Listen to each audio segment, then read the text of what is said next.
It's Charles Barkley with Wayfair. It's outdoor season, and my patio setup better be ready to play. That's where Wayfair wins. Patio seating, umbrellas, and grills, all delivered fast and easy. Shop wayfair.ca now. Wayfair, every style, every home. Sue Smith sitting in for Aaron Rand on this rainy Monday. And we've been talking about groceries with Brian. Actually, we've been talking about groceries a lot on this show. And last week on the show, James Meny was on talking about criminals stealing from grocery stores. This was the first that I had heard of it.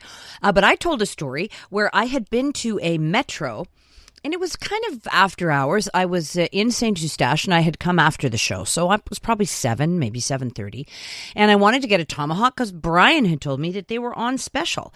And they had a beautiful tomahawk steak, and it was priced and wrapped and ready to go. But it was behind the meat counter. The guy had gone home for the day, and nobody could open it. It was locked. And I was like, why would they lock the meat counter? Well, apparently, this is something that's been happening, and that a lot of meat and dairy is being stolen by so-called criminal organizations. So we thought we would find out more. Francis Mailly is the Vice President of Public Affairs for Quebec at the Retail Council of Canada, and he joins us on the line. Good afternoon.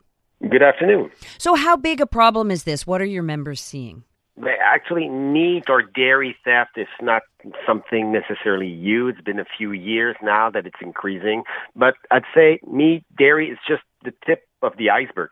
I'm definitely not surprised about what the story you just told us or what I read in the media in the last days. It's actually really consistent with what our retailers have been telling us all across the country, and not only grocers, I mean, all kind of retailers, because we have members in electronics, we have members in fashion, etc. So actually the number one concern for retailers in Canada for about, I'd say 5 years, since the pandemic though, it's really retail crime. And if I may, it's just because we noticed two major changes in the last year, let's say 5 years. First of all, the scale of the losses has increased dramatically. You might have read, we made a study 2 years ago that says that retail crime is about near $10 billion of economic impact all across the country. So it's about $2 billion impact only in Quebec. So that's a lot. So it needs a lot of investment for retailers to fight that. Mm-hmm. And the second change is the paradigm. The nature of the problem has changed. Yeah, the paradigm. Mm-hmm. Exactly. What you just said. I mean, a few years, when we talk about retail crime, people think about that 12-year-old stealing a chocolate bar somewhere. You know, it's called opportunistic crime. Mm-hmm. Shoplifting. It still exists. Yeah, shoplifting, but it's opportunistic. Let's say it this way. Yeah. So it still exists, yeah. But now we're facing repeat offenders, coordinated groups they're stealing large quantities and having networks to resell them. So it's really organized groups. So yeah, we talk about organized crime. We don't talk about Hells Angels or mafia, but it's still organized. So the impacts are way bigger than it used to be. Okay, so can you tell me a little bit more about that? Because, I mean, the headline in Le Journal de Montréal was organized crime, which of course makes you think of gangs. But you're suggesting it is gangs or it's not gangs? No, it could be gangs at some point, but it's not. We're not blaming Hells Angels on this. It's just the fact that it's not opportunistic. It's more than one people. They're 2, 3, 5, and it's a network from everybody has a role about where to steal, how to leave, where to sell it, how to sell it, and who to sell it to. So it gets organized, structured. So now it's not only stealing $10 or $20 item. If we talk about example for groceries, they're leaving with entire carts full of meat, full of food, not only meat, but entire kind of food that they can sell to some restaurants. And I'm not saying that all restaurants are corrupted, definitely not. But selling to restaurants are through networks, through events. You'd be surprised how they can resell fresh food quickly to some groups. Let's say it this way. Yeah. So if it's so well known and if it's as organized as you say, why is it so difficult to fight? I'm glad to hear that it's well known, because at some point it's not. We've been everywhere in the media, let's say it this way, for 2-3 years, saying, hey, it's not opportunistic anymore, it's big. We're talking to many ministers, to many politicians at every level to make sure that they understand that now it's organized resale crime. We have to change that mindset, that collective mindset about the fact that it's just petty crime. No, it's not.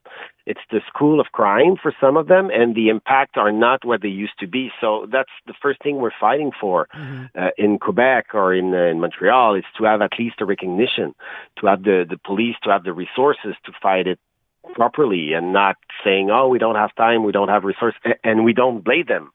You know, they need to have in French would say mot d'ordre from the government saying, hey, it's important, it has to be recognized, as it is now on the federal level. There were a bill that was just passed few weeks ago, C-14, that gives more tools to the judges to consider repeat offenders for retail crime as an important crime. It's not a petty crime anymore. So that's where we are right now.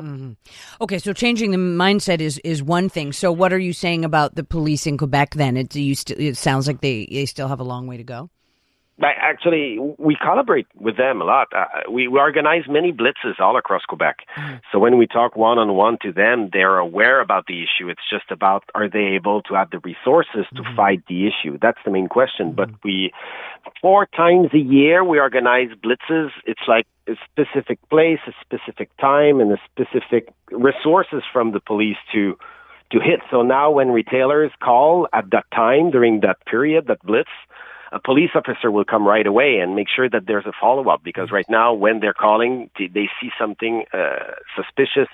The police don't come because they don't have time, they don't have resources, etc. As I said, we don't blame them. But to your point, it's a whole, like, there's a whole chain of where the goods are going. So, I mean, you know, it strikes me that going to the retailer is maybe not where you need to go. Like, I don't know, looking in container ships, or certainly with food, I guess it has to be faster than that. Yeah. But, you know, how do you sort of work your way down the line? Because if there weren't buyers, there wouldn't be theft, right? I totally agree with you. And that's why we need it to be recognized, to have those research, those larger research being done to fight those groups. And I totally agree with you. Actually, what we would like to have at some point is exactly what there were a major investment and major resources give to the car theft. Yep. If you do remember a few years ago, and we're not against that, it's totally legitimate to have that fight. But the issue we have here, you know, if somebody steals your car, you'll notice.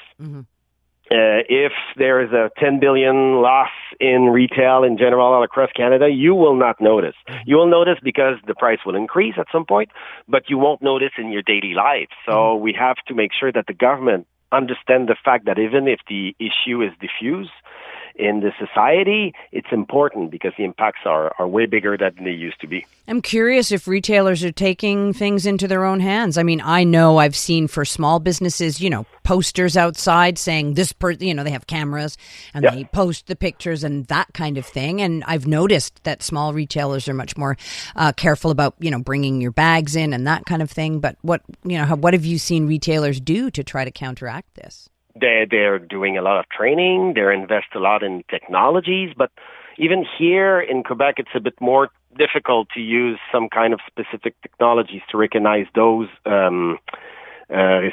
repeat offenders.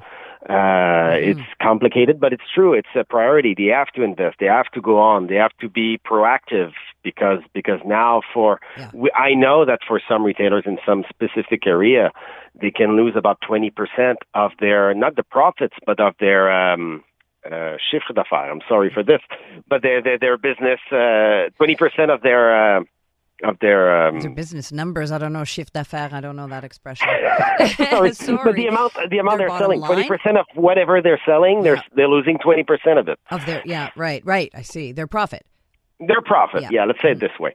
So it makes the business not even profitable, not even worth it to be still open, just because of retail crime. So that's where we are right now. Yeah, and I mean, obviously the key is to stop it before it gets out of the store, but it sounds like, you know, we know that, like, somewhere like the Metro where that Tomahawk was locked up, I mean, you know, the staff was skeletal. There were like 5 people in the whole store. You can't expect a teenager to go running after someone who's stealing a cart of groceries. You can't expect, and at the same time, sometimes you just don't want them to run after the guy. There's a danger thing.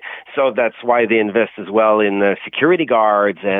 But this is quite expensive. But it's how do you train your employees to make sure there's escalation when it's escalate, or to make sure to react, but at the same time not react depending of the situation. So it's quite delicate. So that's why we do believe in that it has the police force should have enough resources to really support retailers on this, because they can act. Francis, thank you so much. Very enlightening, that's for sure. Thank you. You're welcome. Have a good day. Hello, Canada. This is Brian Adams Radio. Hosted by Brian Adams himself. We'll play a few of mine, a ton of my favorites, and some must-hear behind-the-scenes stories from the world of rock and roll. Coming to get you! One thing about doing rock and roll so long is you end up meeting a lot of the people that you admire. Sometimes you even get to work with them. It's only love, and that's all. Brian Adams Radio. I'm coming back to you. Now available on the free iHeartRadio app. Everybody